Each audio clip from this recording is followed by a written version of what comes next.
So, welcome then to RWR Plays TEW 2020. This is chapter 43 of WCW Lives On, the end of season wrap, I guess you could call this, for the 2001 leg of this series. It has been eventful, no doubt about it. We've just come off of Starrcade. You can see that the calendar now is showing Monday of week one in January 2002. So we're going to enter into the first year where WCW never, in reality, even existed for part of it. We're going to go through today a little bit about how we're feeling about the year that we've just done. Take into a little bit of a review of the finances and of the numbers, the pay-per-view buys and the TV ratings and things like that. Also talk about the best matches from the year that have taken place. And if we've got some time, we may look at the wider game world. I was thinking of doing a separate video for that, and I guess we'll see how long this takes us today and whether we do want to make a sort of two-part here or not. Before we get underway, obviously, as always, great if you could give us a subscribe, continue to watch along with this series as it comes out. There will be a little bit of a break after these two episodes to give me a time to stockpile some episodes and get things up and running so that you do not experience quite so many breaks in the series as we have done up to this point. But it'd be great if you could join us and enjoy everything that's on the channel. There's plenty of material on the YouTube channel. And of course, we also have a podcast, the Random Wrestling Review, which is the main focus really of my work and the work of the people that also work with me. And that comes out every single Sunday. The Random Wrestling Review can be found everywhere you get your podcasts. It is easily findable. And if you've got any kind of uncertainties, it is the one with the NWO style logo for it. Now, first of all, then let's talk about the business side of things. Finance, I think, is the most important thing to start with. As you can see, throughout the year, we have lost money. In fact, we began the game with $10 million, I believe. Anyway, I'm trying to remember. I think that's correct. And as you can see, we lost an awful lot of money right from the get-go. So it was 2.5 million in losses in May, 2.2 million in June, and then it gradually did decrease a little bit. But then popped back up for November 2001. In December, we obviously achieved loads of ticket sales, a good pay-per-view buy rate, and the usual other stuff, merchandise and broadcast revenue. So we've got down to our lowest amount of losses in a single month in December 2001, but we are at the point where we now just have 2.4 million. Now that's not too bad, and the fact that we've lost 500,000 or 570,000 in fact in December means that theoretically we've got about 4 more months until all of the money runs out. I've not been running this game from the get-go with any real concern about finance, but I thought actually now I should start to take this into account because I could just keep adding loads and loads of money and therefore getting us to sign whoever we want and keeping on our books as many people as possible. And I've also kind of had in the back of my head the idea that this game should be reasonably realistic.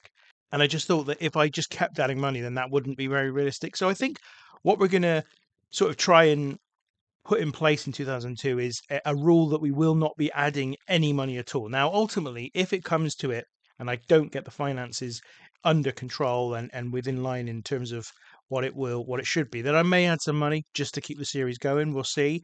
But I want to try and stay within the financial boundaries that we are kind of needing to adhere to given the budgets we've got. So with that in mind, some decisions might come in 2002 that are about finances rather than just booking whoever I want to book, for example. Overall, I think the finances are good, and I kind of was trying to explain this in a sort of realistic way. I think it's fair that WCW would have had, if Fusent Media Ventures had bought the company, would have had a certain amount of cash, a certain amount of investment that would have been made, and an acceptance that there would not be an expectation of any immediate return on that cash. I think given the losses that were WCW in real life sustained in 1999 and 2000 in particular, I believe the numbers are something like 50 million in 2000, that Fusent Media Ventures and the investors that were behind that wouldn't immediately think, right, once we bought this company, straight away we're going to get millions of pounds of profit, or indeed we are even going to break even. I think they would have expected to continue to have some losses, at least for the first year and probably well into the second year as well. So I think with that in mind, I think being in a place where we have 2.4 million in cash still available and the losses have come down over the course of the year, we can reasonably suggest that that's been a success. And hopefully, the goal for 2002 will be that we are breaking even by the end of 2002. And hopefully, those losses will continue to go down over the course of the first few months of the year, in fact, throughout the year, so that not only do we get to a point where we break even, but also that we don't need to ask our investors for any more cash. And that's how I'm going to frame needing to put any more money into the company is by saying, we're going to ask the investors for more money. You will notice here July and August. So there was a bit of a naughtiness in July from my perspective. This was, you may remember, at the beginning of the series, we were having major troubles with a backstage behavior. It was just there were so many really destructive influence in the backstage area. So what we did in July was we paid out a ton of money on bonuses to ensure that everybody wasn't just absolutely really annoyed and really upset. We did that a bit in the first 2 or 3 months, in fairness. So you'll see that the money goes up to 6.6 million in July, and that's because I put extra money in the coffers. But as I say, I'm going to avoid doing that now. And I haven't needed to give bonuses out for bad morale for some time. So I think we've got that under control. And I felt like it was justifiable because the game was just basically throwing the company into absolute chaos. And whilst I agree that there would have been a degree to which that was a problem in the WCW locker room of 99 and 2000. I think by 2001, given how close the company came to no longer existing, and given the change in ownership, that there would have been at least a little reset there when the company restarted. So that's the finance screen. I think what we'll look at now is some of the other stuff. So top 100s, I think, is the really important thing. This is the top 100 events that we've put on. I don't think we've put on 100 events yet, but we've done a lot because obviously Saturday night counts as a separate event as well. 61 events so far since May 2001. Our best was Slamboree back in 2001. This is the show. Scott Steiner obviously defeated Ric Flair in the main event and met a massive match. This is back in August, so some time ago now. We also had Jeff Jarrett versus Booker T. And that was their kind of double match where Booker T beat Jeff Jarrett, then Jeff Jarrett beat Booker T by DQ. We had a decent match with Totally Buff defeating the Insiders, Goldberg beating Shane Douglas in a really good match actually, and Kurt Hennig going to a time limit draw with Lance Storm. It was a good show overall, but the main event obviously is the main contributor to that rating, and a good show that was. And you can see that over time, I think most of these shows are later in the year. I mean, first of all, most of them are going to be pay-per-views. So you've got Slamboree, Starrcade, Bash at the Beach, Uncensored, Big Bang, Halloween Havoc, Lethal Lottery, Night 1. But you've also got Nitro from November, and one from October, and then another one here from November. November, of course, I think might end up being, if we continue with this game for the long run, November might end up being a really bountiful month for great matches because obviously that's where the Starrcade series takes place, and you have singles matches between really big stars happening on Nitro every single week. So it's unsurprising that there's a few there. You can also see under this Nitro's from December. In sort of quite high up as well. So gradually, I think overall the trend is that the shows are getting better, but obviously we still haven't produced anything as good as what we did in August for Slamboree. Now, in terms of the top 100 matches, it's all about Scott Steiner, and I think we can crown him WCW's Wrestler of the Year. Scott Steiner defeated Sting on Nitro, defeated Ric Flair on Slamboree, and Kurt Hennig on Nitro. Those are the 3 best matches of the year. He's also involved in the 5th best match of the year, the 6th best match, the 9th best match, and the 11th best match. He just been excellent all year long, having great matches with everybody. And I guess that's one of the questions that I think people will want me to ask following what happened at Starrcade is why didn't I give Scott Steiner the title? And in truth, I had to think about it for a while, but the way I've tried to approach this game, this save, is to really go with my gut in terms of where the story should go, as opposed to necessarily who's going to provide me with the absolute best main events and therefore ultimately the best business. Now that's a little bit really unrealistic, but I like the idea in this kind of fake world that I can create a story that makes sense and is engaging and continues on, rather than worry too much about who should be on top for from a business perspective. There's a certain amount of leeway that you've got with the game that means that you don't necessarily need to have your absolute best wrestler as the champion. And so I'm comfortable with that. Also, we don't have a figurehead. We haven't named a figurehead, and I don't think we will. I've never really understood how you use the figurehead in the game very well. There is an option for those who don't know within the game to create a figurehead. I've never really understood how to use it. Every time you go on there, you look through the list of people who are potentially the figurehead, and they end up not really, like, all of them end up being not really completely suitable. And I just it's just not really part of the game that I use. So ultimately, this is more of an ensemble group of wrestlers involved in this promotion. And then in terms of great matches, obviously you've got, all the top 100 here, and I like the fact that our average rating, you have to have got a rating here of more than 66 to get in the top 100 now. So it's getting increasingly difficult to get in there, and of course that will be added to as we go through 2002. Top 100 attendances. So this was important. Obviously, we just did Starcade, the biggest attendance by some way, 39,491. We had Halloween Havoc with 27,000, which I think was a sellout for that show. And so you can see again, this is all the pay-per-views are at the top of this list. And in general, obviously, the Big Bang in May was where is the? It was 4,000, I think. The Big Bang. Yeah, it's down in 19th here. But then if you look at June, July, August is there, September, October, November, December. The trend is upwards. We are trending upwards in terms of our top attendances. And also the top attended Nitro and Saturday night tapings tend to be from December and November. You got 4,500 in December there, 4,300 in November there, 4,200 in December. But overall, our average attendances are increasing all the time. In fact, if you go to the bottom of this list, the bottom kind of positions are from these early nitros in May and June, where we were attracting about 1,500 to 2,000 fans. We're now drawing between 4,500 fans for a nitro. So the attendance figures have gone up, which is obviously really good news in terms of the success of the company and in terms of our money situation. And then pay-per-view buy rates, this tells a little bit different of a story, because you can see here that Big Bang is number 2 and it was only defeated by Starcade. So if you kind of ignore Starcade for the moment, what we found was that the Big Bang got the biggest pay-per-view buy rate of 0.17. And after that, we dropped significantly. If you look at sort of what we did in June, Great American Bash, and July, 8th and 7th position respectively. Then into August, Slamboree moved up again, but we moved back down for the September double night Lethal Lottery. Then October, Halloween Havoc, still not particularly high on the list. Then Uncensored was 3rd, but we'd not gotten back to the level of the Big Bang. Now, again, I kind of interpreted that, or maybe not interpreted is not the right way. I kind of transposed real life onto that and explained it in the sense that, okay, there may have been some initial excitement for the relaunch of WCW with a lot of curious people buying the Big Bang pay-per-view just to see what WCW did in this new era.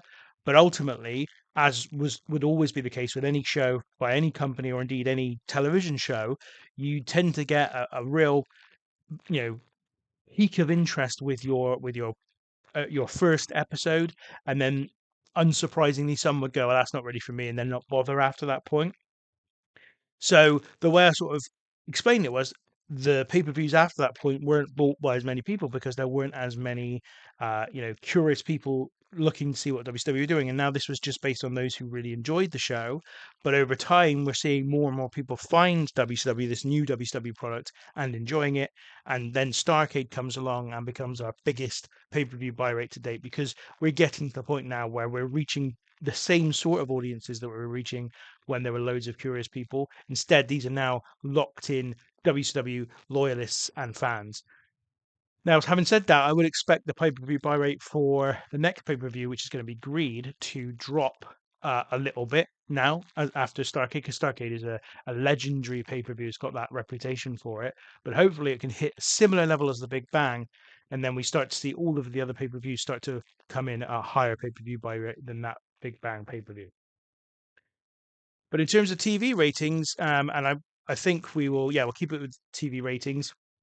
You can see that in November, there was a couple in October and August that did really well, but it's actually December where all like fifth, sixth, you know, seventh and ninth best TV ratings come from. And what that says to me is that in general, again, these figures are trending upwards. Unsurprising again that November did really well because we had the Starrcade series, because we had really big singles matches between top stars in the main events and stuff. And as I say, we should probably expect the same to happen next November. But the fact that December is really high up there, all of the episodes from December, and including a couple of episodes where I felt like the lineup was a little bit weak, um, suggests to me that again TV ratings are on the up, and that can only be a positive thing for WCW going forward. Okay, so the next thing I wanted to do was look at the size of the company, because this is obviously a major part of it. Now, we don't really expect to reach the next level of popularity for a long time. We have to achieve 77 popularity in at least 5 mainland American regions to do that. But you can see in terms of North America, the Great Lakes, the popularity in the Great Lakes has gone from 55 to 67. That's a massive increase from 60 to 68 in Mid Atlantic. Also, similar in the Southeast, we had Puerto Rico go from 45 to 61, Hawaii from 45 to 53. All the regions in the North America have grown. We're still most popular in the Mid Atlantic and Southeast, but also now Southwest, which are which is our home base and which most of our shows take place in. I don't expect to see the same level of increase over the next few months, and certainly throughout 2002, because we're now at a level which, if you consider the way you grow in the game is to put on shows that are better, that are rated higher than the level of popularity that you've got. But the closer those two figures come together, the less increase you get. And of course, our shows tend to be a bit better than 68. They're sort of about 70 to 75 ordinarily. A couple have gone a little bit higher than that. So as a consequence, the gap between how good we are and how popular we are is closing a little bit. And so I'd expect this to still increase over the next year, but to increase at a slower rate. So if we can get to 71, 72 in most regions in North America in 2002, I'll be really happy. I think that'll be a realistic growth to expect. The rest of the world hasn't grown in quite the same way. In fact, look, you can see Canada is exactly the same. Mexico, I think, has grown just a little bit, but stalled at 40. You've got the British Isles, same thing as Mexico. In Japan, there's been growth in Kanto, but everywhere else has stayed exactly as is. Europe, I believe, some places have really dropped. So Southern Europe have really dropped. Scandinavia, Eastern Europe, and Russia also really dropped. But Central Europe's going up massively. Now, this is because of the coverage of TV we've got in these regions. And we have good coverage in Central Europe, which is why that continues to rise. But everywhere else, it's a bit lower. Oceania stayed exactly as is, and India's grown a little bit, but through nothing direct. That's just sort of residual popularity increase. And that's down to where we have our broadcasting. So I think that's really important to look at here. As you can see, we've got TV coverage in a lot of different places. Big in America, small in Canada. That's why we're not growing anymore. Same in Mexico. Very small in the UK. That means that we can't really grow beyond our current size. It's a problem. And I just want to look at the contracts for these, because I think most of these contracts expire in another year. Like you can see, in demand, a year and 4 months. Let's have a look at Nitro's. So Nitro, obviously, the deal in America is with FX, and that was a deal that the game put in place for us before we started. That is due to expire in 4 months. And as you can see, FX are not interested in negotiation with WCW, as we don't pass their requirements. Let's have a quick look at this. The minimum company size is big. That's what FX expect from us. And we are not going to achieve that, not by the time that contract runs out. So this is the next big challenge. In 4 months' time, And I think this is a realistic challenge, right? WCW, if Media Ventures took over WCW, they would have had to find, or they would have had to try and impress FX to an extent that meant that they renewed the contract to keep them, on TV. That obviously would have been a difficult situation for them to try and manage. They would have been hard pressed to do that, and we are in the same place, and we're gonna find that we're not going to do that. Now, I've talked about before in one of my videos where I talked about features I'd like to see changed in TEW. This is one feature I'd like to see change because obviously when we were signed by FX, we were at a certain level of popularity, and we were, at a certain level of quality, and I think the game I think the way the game should work is if you have a contract, if you manage to get a contract with a major network, it should the demand it should make from you is that you increase to a certain level of viewership, and so long as you stick within their minimum quality requirements, that you have managed to build up to that viewership, then it shouldn't be a problem. You shouldn't be kicked off. But obviously, that's not how it's working here. But I still think it's realistic that in 2002 or 2003 or however long it was that their first television deal ran for under Fusion, that they would be in a position where they would need to either renegotiate with FX or wherever they landed, or find a new partner. And we're going to have a quick look at this because to be honest, this is entirely something I hadn't even realized until I looked at it. I'm going to look at whether or not there is a place for us to go in the future. So we want it obviously in America. So you can see that the companies that we might get are not going to be big like FX. Medium seems like it's going to be our best shot at staying, in a reasonably. MTV2 are open to negotiations with me, so that's good. So it might be that that's where we go next. We try and get a deal with MTV2. I'm just looking through if there's anything else that would be worthwhile. So Sci-Fi and Medium. Most of these companies are Medium. USA Network. Okay, so that's interesting. They're open to negotiations. They haven't currently got WWF, so I don't know if this is one of the periods where the USA Network wasn't covering WWF, so that's maybe why they're interested. I mean, the good news here, yes, there's only those two, USA Network and MTV2, both are willing to negotiate with us, which means that we should be able to find a home which is good enough for us in the future. I think all the other TV deals we've got there, we made, and I think we made them all 2-year deals. You can see, in fact, they all expire in a year and 4 months. Well, this one for Western Europe is 6 months and 3 weeks.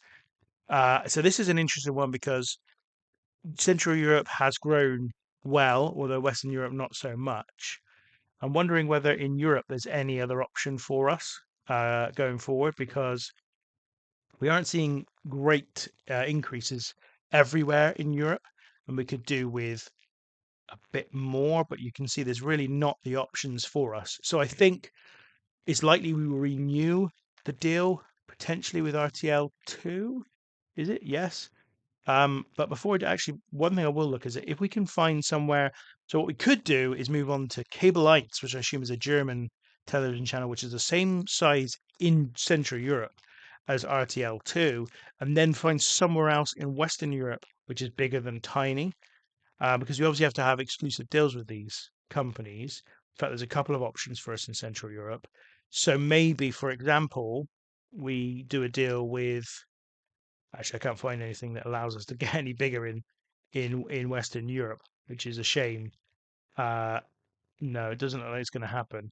So maybe actually maybe that's not going to work. But that seemed like it might be an opportunity. But anyway, that TV deal's in place for 6 months yet, and everything else I think pretty much is a year and 4 months because those are the ones that I separately negotiated to kind of bring in. Some of them I've only made a year, but it means that basically we have no scope for growth in other markets around the world really.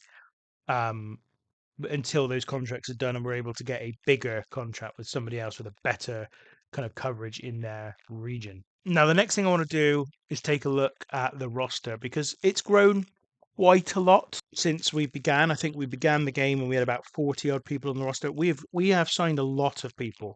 Obviously, there were 8 for the Hot Prospects tournament, 8 more for the women's round robin, and then in addition to that, I signed as many, I think, as about 15 additional wrestlers. And we certainly haven't seen a corresponding amount of people leave. So at the beginning of the game, of course, we released Big Vito, Kid Cash, Disco Inferno, Kwee, Sid Vicious, Yang, Dustin Rhodes, and Kevin Nash. Let's see where they currently find themselves, shall we? So first of all, Big Vito. I don't know what his actual name's going to be in this. Is it going to be Vito something? Maybe. No, I'm sorry.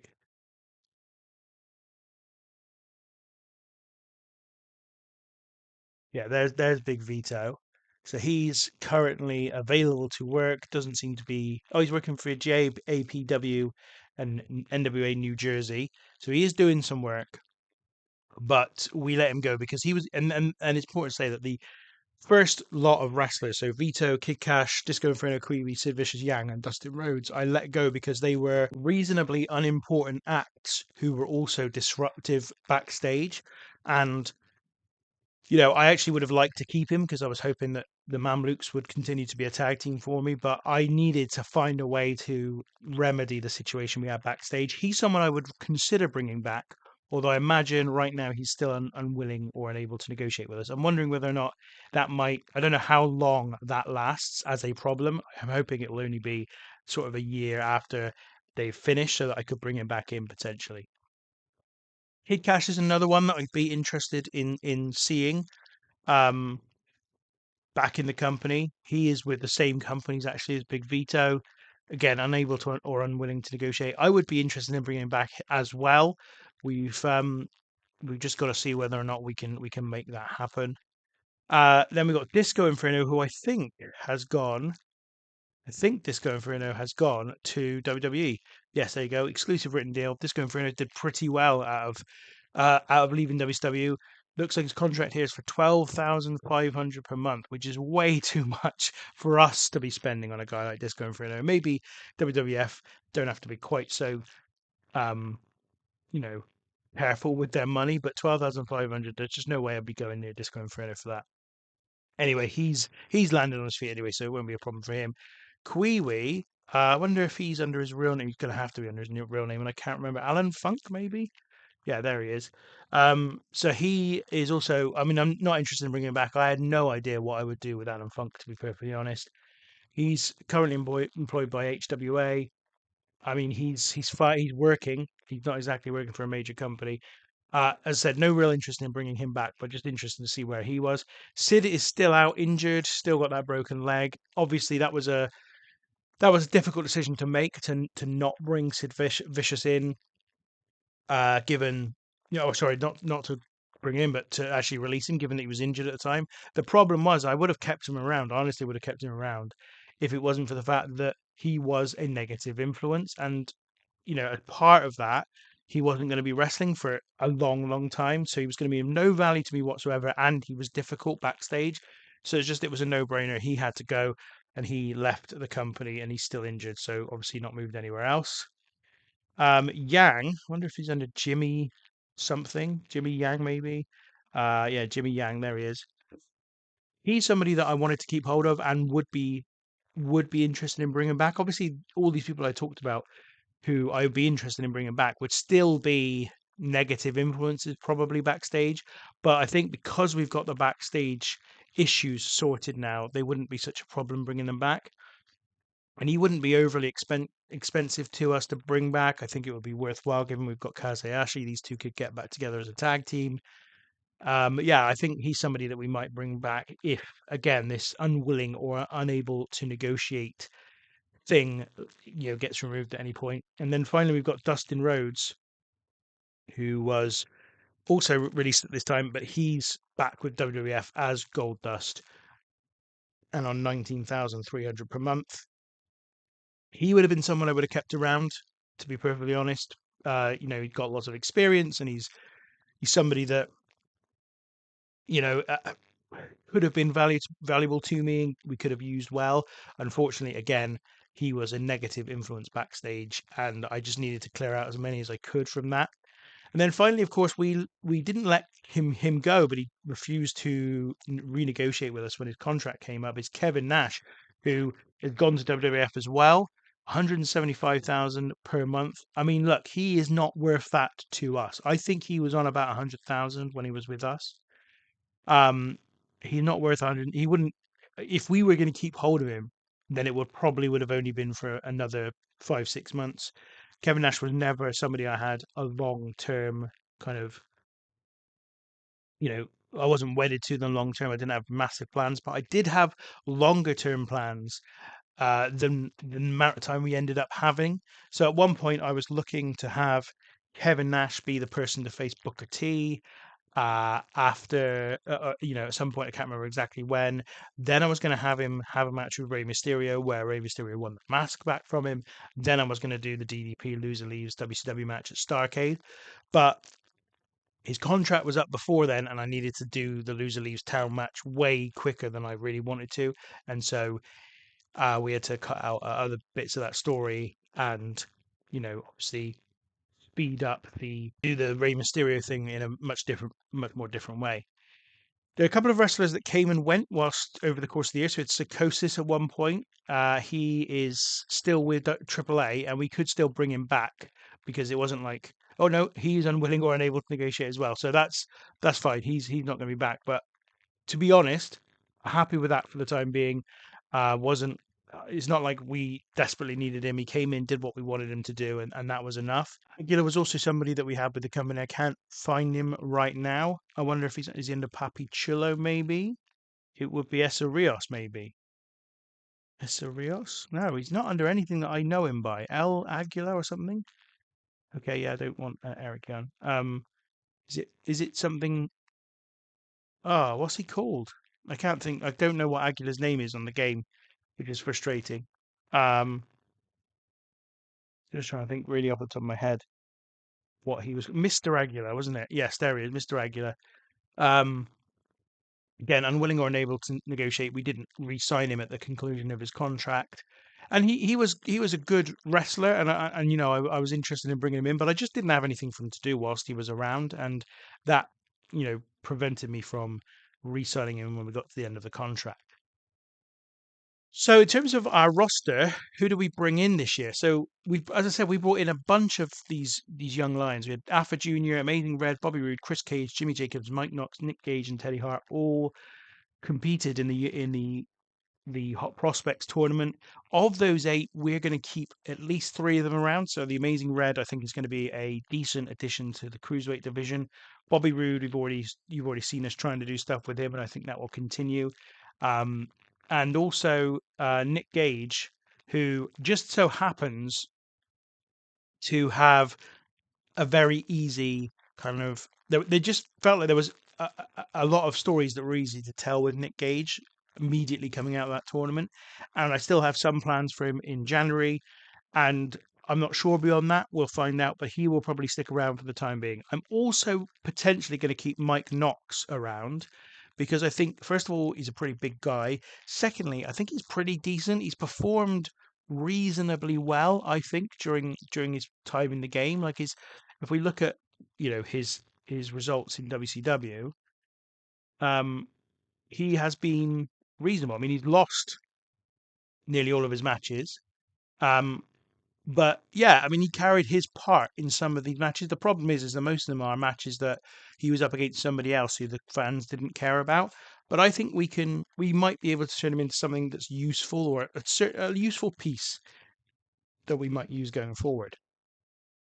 Now we've had similar issues, I guess, with the women's division. We know we're going to keep Alexis Lurie, Mickey James around. She is somebody that has been kind of important. I'm just going to see how the popularity has worked in terms of whether so you can see she has increased in popularity since May. It's gone up all the way through. But um, in order to kind of get the women to the next level, they need to be more popular than this. They need to be a bigger deal than what we've currently got. And we're also going to keep Kana. Obviously, she is somebody that has. Oh, I can't. So Kana's going to stick around again. Popularity has increased all the way through, but it's not quite to the point we want. Jazz, who's won all of her matches, She has some popularity because of her time in ECW, but again, popularity is a problem for Jazz. And the other one we're keeping around for the moment anyway is Angel Orsini, who's less popular than the others, but she did well in the tournament, so we're going to keep her around. The other four, I don't know yet. I'm not saying we're going to get rid of them or anything. I'm not saying we're going to kind of release them, but I think we're going to basically try and concentrate on those four in particular, whilst looking at what else we might bring in into that division. So there were new arrivals for Balls Mahoney, Barry Windham, Bobby Eaton, Brian Armstrong, Kurt Hennig, Eddie Guerrero, Frankie Cicero, Great Sasuke, The Headhunters, James Maritato, John Cena, Kendall Windham, Mikey Whipwreck, Terry Funk, Tommy Dreamer, and Yoshihiro Tajiri. Uh, they've come in and had different amounts of success, each of them. It's clear from what we've seen from Barry Windham that he hasn't really got much left in the tank, unfortunately. But we have been able to use Kurt Hennig really effectively throughout the year. He's been quite an important piece. So is the great Sasuke, of course. John Cena, I think we've found a really interesting place for him to be, and under the sort of tutelage of Jeff Jarrett, will hopefully help him in the long run. We've used Tommy Dreamer well, and he's still performing well. So he's somebody that potentially we're going to give a bigger role to in 2002. And then there are some that we've kind of used, but not massively. Obviously, Kendall Windham, Balls Mahoney, Bobby Eaton, um, the Headhunters. They're all on that list. Yoshihiro Tajiri and Mikey Whipwreck as well. I don't think we've used particularly well to this point, but they've been okay. They've done their bit. They performed okay, but to this point, perhaps we haven't done amazing stuff with. And then we've, of course, brought two people in quite late in the year that are relatively significant, probably the most significant signings we've made since Kurt Hennig at the very beginning of the game, which is Brian Armstrong, first of all, the former Road Dogg, who's joined Jeff Jarrett in the Jarrett administration. And then, of course, the biggest signing we've made, Eddie Guerrero, a really big kind of moment for us, that one. He's on 127,000 per month, so he's on a good wedge. He's a pretty expensive talent, and we signed him for 5 years. So this is the way we were able to tempt him across, is give him a really long contract that WWF weren't willing to commit to. And we really see him as a big prospect going forward. So Eddie Guerrero is a pretty major investment we've made. And certainly you can expect that to mean that he's going to, be involved in lots of stuff during 2002. So that's pretty much all of the new signings covered. In terms of the rest of the roster, I mean, obviously, got to be happy with the way Scott Steiner's done things. Bill Goldberg's been obviously a massively, popular guy. Booker T has had an okay year. I don't think he's had a great year. But he is still our world champion, and as we've got a story to tell with him, which I'm excited to do. We've just made Sting and Ric Flair our tag team champions, and I like what they've done to this point. So yeah, here's Ric Flair. I think Ric Flair's held up very well. I think he's been a bit unrealistically good in the game, actually, at this point. I don't think in 2001 he was at the standard of matches that we've sometimes seen him have. But I think we may have seen him slow down towards the end of the year. I think if you look at this record of his matches, obviously he had the 87 with Steiner in August, an 82 there with the Steiner brothers, a match against Rick Steiner there, 76. And there were some big matches. But then if you look at the last couple of months, it has dropped a bit. Granted, Sting and Ric Flair had that match with Team Canada, which was really good. And I was expecting more for the match with American Mavericks. Maybe just about the opposition. But here, Goldberg, 69. Goldberg's has been going really well. So I don't know. We'll see. This 65 at Starrcade felt like a moment where we may have to reassess exactly how good Flair is now, if maybe the game's caught up to the fact that he's getting on. I mean, he's 52 years old, and maybe not at the height of his powers. I don't want to go into too much detail about the rest of the roster. I think what we'll do is at the beginning of the 2002 series, we will do another kind of introductory type episode where we talk about what we want to do with the rest of this roster and how we want to go. Overall, for me, 2001 was a successful year for this WCW, this new WCW. I'm happy with the kind of size growth we've seen. I'm happy with the attendances and TV ratings. Pay-per-view buy rates are perhaps a little bit of a concern, given that they dropped somewhat after the Big Bang, but Starcade obviously was the proof that we can go way ahead of what the Big Bang did and potentially, hopefully, do that more regularly. What should people expect from WCW in 2002? I will get to that, I think, in that introductory episode. But for now, thank you very much for watching. This has been kind of a sort of overview of what's taken place in WCW during the year. In the next episode, I will go through, I think, the wider world. But until then, thanks for watching.